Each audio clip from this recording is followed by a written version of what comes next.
अस्सलाम, कैसे हैं आप सब। आई होप कि आप सब बिल्कुल ठीक होंगे और मेरी दुआ भी है कि आप सब ठीक हों, खुश हों। यहाँ पर हो रहा है जी अभी सुबह का टाइम, बहुत ज़्यादा सुबह का भी टाइम नहीं हो रहा क्योंकि नाश्ता करते करते ना आजकल 9, 10, 11 बज रहे होते हैं। तो बस यहाँ पर अपनी और बेटी के लिए मैं ब्रेकफास्ट बना रही हूँ। सिंपल रोटी बनाऊँगी, थोड़ा सा इसके ऊपर घी लगाऊंगी क्योंकि पराठा वगैरह वाला ना आजकल इतना हैवी ब्रेकफास्ट वाला कोई सीन नहीं होता। और साथ में जो भी रात वाली सब्ज़ी हो, जो भी रात को बनाओ, वो मैं ले लेती हूँ क्योंकि ऑमलेट वगैरह, अंडा वगैरह इतना था मुझे पसंद नहीं है। वैसे भी गर्मियों में तो बिल्कुल भी नहीं खाती, तो जो भी रात को बनाओ वो मैं साथ में ले लेती हूँ। रात को मैंने बनाई थी बड़े मज़े की मसाले वाली भिंडियाँ। भिंडियाँ मुझे वैसे भी बहुत पसंद है, तो बस वो मैं थोड़ी सी ले लूँगी साथ में। और आप लोग की गर्मियाँ कैसी गुजरी हैं कमेंट करके ज़रूर बताइएगा। और जो भी लोग मेरे चैनल पे न्यू आते हैं ना, तो प्लीज़ चैनल को सब्सक्राइब करके जाया करें, थोड़ी सी सपोर्ट कर दिया करें और कमेंट करके ज़रूर बताया करें कि आप मेरे चैनल पे न्यू हैं, फर्स्ट टाइम मेरी वीडियो देख रहे हैं। क्योंकि आप लोग के जो कमेंट्स होते हैं ना, वो बहुत ज़्यादा मोटिवेट करते हैं हम लोग को। तो कमेंट करके लास्ट में बताया करें कि आप लोग को वीडियो कैसी लगी और वीडियो को लाइक कर दिया करें। तो यहाँ पर जी साथ साथ ब्रेकफास्ट मेरा रेडी हो गया है। बस एक ही रोटी मैंने बनाई है अपने लिए और बेटी के लिए। आजकल मैं कुछ भी खा रही हूँ ना, चाहे ब्रेकफास्ट हो या डिनर वगैरह हो, तो साथ में मैं थोड़ा सा दही लाजमी लेती हूँ क्योंकि एक तो वैसे भी समर है, समर में अच्छा होता है और दूसरा आपके स्टमक के लिए, आपकी स्किन के लिए अच्छा होता है। तो आप लोग लाजमी खाने के साथ लिया करें, या अगर खाने के साथ नहीं खा सकते ना तो फिर 3-4 चम्मच वैसे ही खाने के बाद खा लिया करें।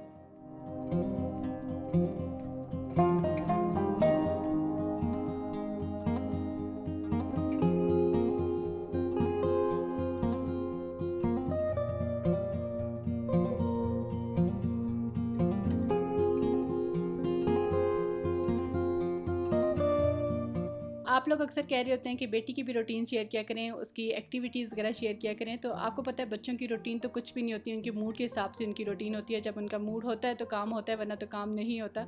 लेकिन हाँ, इस तरह से कोई ख़ास एक्टिविटीज़, कोई न्यू चीज़ जैसे मैं करवा रही हूँ तो वो फिर मैं साथ में आप लोग के साथ भी शेयर कर देती हूँ, ताकि जिन लोगों के छोटे बच्चे हैं तो एक दूसरे को देख के जो है ना कोई आइडिया मिल जाता है ना बच्चों के लिए। ज़्यादातर तो इसको जो है ना मैं आर्ट से रिलेटेड ही एक्टिविटीज़ वगैरह करवा रही होती हूँ। आपने देखा है ड्राइंग्स, पेंटिंग्स वगैरह, उसमें वैसे भी कलरिंग वगैरह में जो है ना इसका इंटरेस्ट आता है। और मेरे ख्याल में सारे बच्चों का ही जो है वो आर्ट में ज़्यादा इंटरेस्ट होता है और बच्चे इस चीज़ से लर्न भी बहुत ज़्यादा करते हैं। आपने देखा होगा बच्चे जो हैं वो अक्सर कलरफुल चीज़ें और ब्राइट कलर्स की तरफ ज़्यादा अट्रैक्ट हो रहे होते हैं। अभी असल में मैं अपना कुछ काम कर रही थी टेप के साथ ही, तो बेटी ने वो जो टेप वाला रोल होता है ना वो लेके तो फर्श के ऊपर रोल करना शुरू कर दिया था। तो मुझे आइडिया आया, मैंने कहा उसको इस तरह से कुछ बना के देती हूँ, उसके साथ वो खेलेगी भी और इन्जॉय भी करेगी उसको।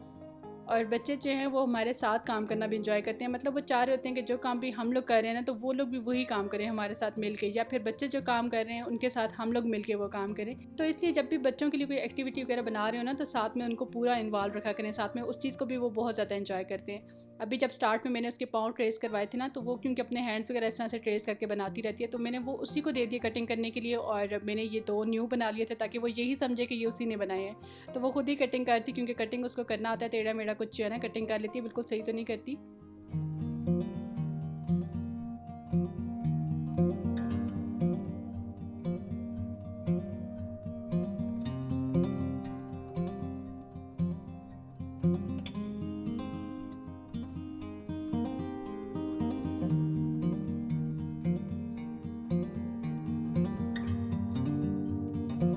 यहाँ पर अभी मैं आ गई हूँ किचन में, कुछ बर्तन रखे हुए थे वो वॉश करने थे और ये कुछ वेजिटेबल्स मैंने मंगवाई थी, तो ये अभी आई हैं, इनको भी मैंने संभालना है।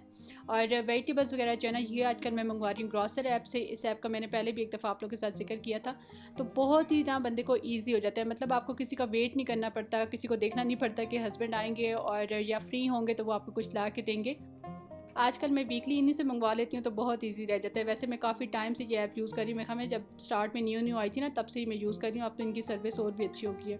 तो इस्लामाबाद और रावलपिंडी में भी इनकी सर्विस है और लाहौर में भी है, लेकिन आई थिंक कराची में अभी तक नहीं है। तो लाहौर वाले और इस्लामाबाद वाले जो है ना वो लाजमी इनको एक दफ़ा ट्राई कीजिएगा, सर्विस इनकी बहुत अच्छी है और वेजिटेबल्स इनकी फ़्रेश होती हैं। कुछ ऐप्स इस तरह की होती है ना कि उनके रेट्स फिर ज़्यादा होते हैं, लेकिन इनके रेट्स भी ज़्यादा नहीं है, बिल्कुल ठीक है इनके रेट्स। और वेजिटेबल्स, फ्रूट्स वगैरह के अलावा ना इनके पास ग्रॉसरी भी होती है, लेकिन ग्रॉसरी तो मैं मेट्रो से ही करती हूँ।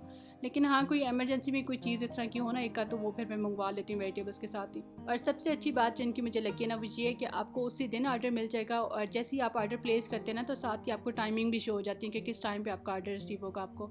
और बहुत जल्दी अगर मुझे चीज़ें चाहिए हो, फिर मैं पिछले दिन रात को ही कर देती हूँ ऑर्डर, तो वो सुबह सुबह 9-10 बजे आ जाता है। नहीं तो अगर आप सुबह 9-10-11 बजे करेंगे ना तो फिर आपको 3-4 बजे मिलेंगी चीज़ें।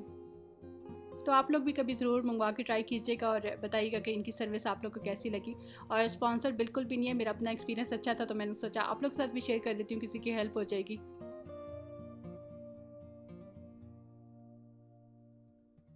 तो अभी पहले तो जो यहाँ पर बर्तन जमा हुए हैं इनको मैं वॉश करूँगी और ये सारी जगह क्लीन करके फिर उसके बाद में वेजिटेबल्स वगैरह जो है ना इनको वॉश करके संभालूंगी, क्योंकि जब तक किचन साफ़ ना हो ना तब तक नया कोई काम शुरू नहीं किया जा सकता। पहला काम यही होता है किचन को साफ़ करना, उसके बाद फिर कोई काम होता है। और जब किचन आपका साफ़ रखा हो ना तो ऑटोमेटिकली सारे काम जो हैं वो अपने टाइम पर साथ साथ होते रहते हैं। और साफ़ सुथरा किचन देख के ना हम लोग का भी तरह मूड हो रहा होता है काम का, तो साथ साथ काम हो जाते हैं सारे। और यहाँ पर अभी दूध आ गया तो इसको भी मैं रख दूँगी बॉयल होने के लिए। और आजकल गर्मी इतनी ज़्यादा है कि किचन में बस बंदे का दिल करता है कि एक दफ़ा आओ और साथ साथ ही ना सारे काम ख़त्म करके और एक दफ़ा किचन से चले जाएं। तो बस जो भी काम होते हैं आजकल मैं एक ही दफ़े किचन में आती हूँ और साथ ही सारे काम एक दफ़ा ही कर लेती हूँ। अच्छा, आज मुझे ना एक बड़े मज़े की फ़नी सी एक स्टोरी याद आ रही थी अपने बचपन की। जिस तरह से हर एक की लाइफ में होते हैं ना मोस्ट एम्बैरेसिंग मोमेंट्स, और कुछ एम्बैरेसिंग मोमेंट्स इस तरह के होते हैं जो साथ साथ फ़नी भी होते हैं। तो ये भी ना इसी तरह की एक स्टोरी है, तो मैंने सोचा आप लोग के साथ भी आज मैं वो शेयर करती हूँ। तो यहाँ पर अभी साथ साथ वेजिटेबल्स वॉश करती हूँ और साथ में आप लोग को जो है ना वो स्टोरी सुनाती हूँ कि वो क्या बात थी।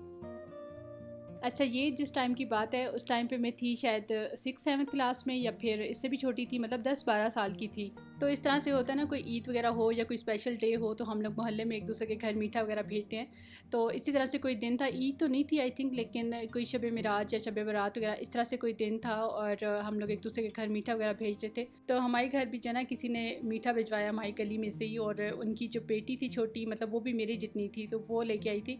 और जिस बाउल में वो लेके आई थी ना वो शीशे वाला बाउल था, तो उससे वो मैंने ले लिया। और जब मैं अंदर आई तो पता नहीं मैं उसको वॉश कर रही थी या क्या कर रही थी कि वो बाउल मेरे से टूट गया। अब अम्मी भी घर में नहीं थी और सिर्फ जो है मेरी जो बड़ी सिस्टर हैं वो थी और मैं थी। और अब हम लोग देख रहे हैं कि उसको हम ये बाउल वापस करें टूटा हुआ, या हम उसको जाके क्या बताएं, किस तरह से बताएं कि हमसे बाउल टूट गया। अब वो बच्ची बाहर खड़ी हुई वेट कर रही है और अंदर हम लोग ये डिसाइड कर रहे हैं कि हम लोग उसको किस तरह से जाके बताएं, या हम उसको किस तरह से ये टूटा हुआ बाउल थे। एक तो हमने उनका बाउल तोड़ दिया और ऊपर से जो है अब वो बाहर खड़ी हुई वेट भी कर रही इतनी देर से। और हम लोग अंदर इस बात पे भी लड़ रहे थे कि अब कौन जाके उसको बताएगा या कौन जाके ये टूटा हुआ बाउल उसको देगा। तो मैं सिस्टर से कहती कि आप जाके ना उसको बता दो या उसको ये बाउल दे, तो मेरे से तो नहीं जाया जा रहा। और सिस्टर मुझे कहती कि तुमसे टूटा है तो तुम ही जाके उसको बताओ कि टूट गया बाउल। तो मेरे से तो अब बिल्कुल भी नहीं होता कि मैं जाके उसको बताऊं कि बाउल टूट गया। अब जैसे कि मैं उसको जाके उसका बाउल वापस करूं, मैं उसको बताऊं कि बाउल नहीं है वो टूट गया। और एक दफ़ा हम लोग ये भी सोच रहे थे कि या तो उसको कहें कि हम लोग बाद में वापस कर देंगे, या फिर ख़ुद से जो है ना घर में से कोई बाउल उठा के और रिप्लेस करके उसको वो दे दें कि आप ये वाला बाउल ले जाओ। खैर वो पता नहीं किस तरह से फिर हम लोगों ने उसको जाके बताया कि वो बाउल टूट गया है और वो फिर चली गई।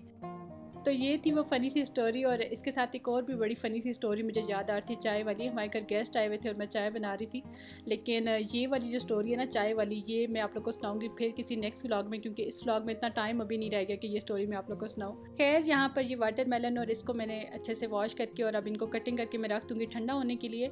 और इस तरह से कटिंग करके रखा हो ना फ्रीज़र में तो फिर आराम से हम लोग खाने के बाद जो है निकाल के खा लेते हैं। लेकिन अगर इसी तरह से बाहर रखा हो ना तो फिर बस यही सोचते रहते हैं कौन कटिंग करेगा और कौन रखेगा। और वैसे भी बाहर अगर इस तरह से रखते हैं ना कटिंग किए बगैर तो ये ख़राब भी जल्दी हो जाता है। तो बस लाते साथ में इसको वॉश वगैरह करके तो कटिंग करके रख देती हूँ ठंडा होने के लिए।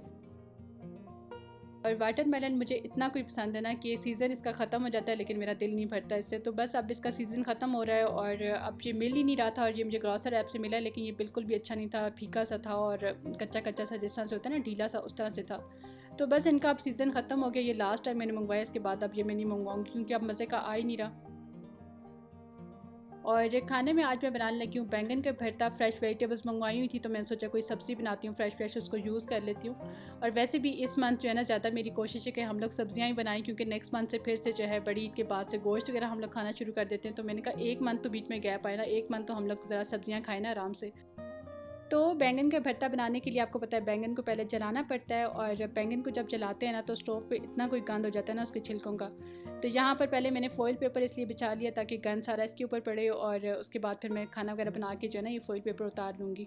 वैसे तो आपको पता है स्टोव पे मैं फॉइल पेपर बिछा के ही रखती हूँ, लेकिन गर्मियों में मैं कम ही कभी बिछाती हूँ क्योंकि गर्मियों में ज़्यादा इंसेक्ट वगैरह और चूंटियाँ वगैरह आती हैं। तो फॉइल पेपर आपको पता है डेली तो फिर चेंज नहीं होता, फिर 1-2 दिन के बाद चेंज होता है। तो ज़रा सा भी कोई फूड पार्टिकल वगैरह गिरे हो ना तो फटाफट से चूंटियाँ आने शुरू हो जाती हैं। तो बस गर्मियों में फिर यही होता है कि साथ साथ ही यूज़ करके सुबह शाम में इसको साथ क्लीन करती रहती हूँ।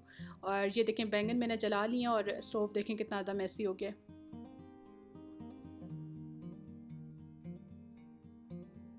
तो यहाँ पर सिंपल प्याज टमाटर का मैंने उसी तरह से मसाला बनाया जिस तरह से हम लोग सब्ज़ी के लिए बनाते हैं। और बैंगन मैंने जला लिए थे तो उनको मैंने पील ऑफ करके तो छोटा छोटा करके मैंने इसमें वो डाल दिया। और बस अब थोड़ा सा मैं इसको पकाऊंगी तो भरता मेरा रेडी हो जाएगा। और आज से मैंने डिसाइड किया कि वीडियो के एंड में जो है ना थोड़ा सा बिहाइंड द सीन आप लोगों के साथ भी शेयर किया करूँ, ताकि आप लोगों को भी आइडिया हो जाए कि वीडियो किस तरह से बनती है और सिर्फ कैमरा रख देने से वीडियो नहीं बन जाती। तो अब से आप लोगों ने वीडियो को एंड से लाजमी देखना है, क्योंकि हमेशा मैं एंड पे ऐड करूँगी बिहाइंड द सीन। और वीडियो अगर अच्छी लगे तो लाइक कर दिया करें। यहाँ पर जी खाना मेरा रेडी हो गया है, और सब्ज़ी जो है ना वो इस तरह से रोटी के ऊपर डाल के खाना मुझे बड़ा मज़े का लगता है, तो मैं इसी तरह से डाल के खाती हूँ। आप लोगों में से कौन कौन इस तरह से खाता है मुझे कमेंट करके लास्ट में बताइएगा। मैं आप लोगों से मिलती हूँ बहुत ही अच्छे से नेक्स्ट व्लॉग के साथ। अल्लाह हाफिज़।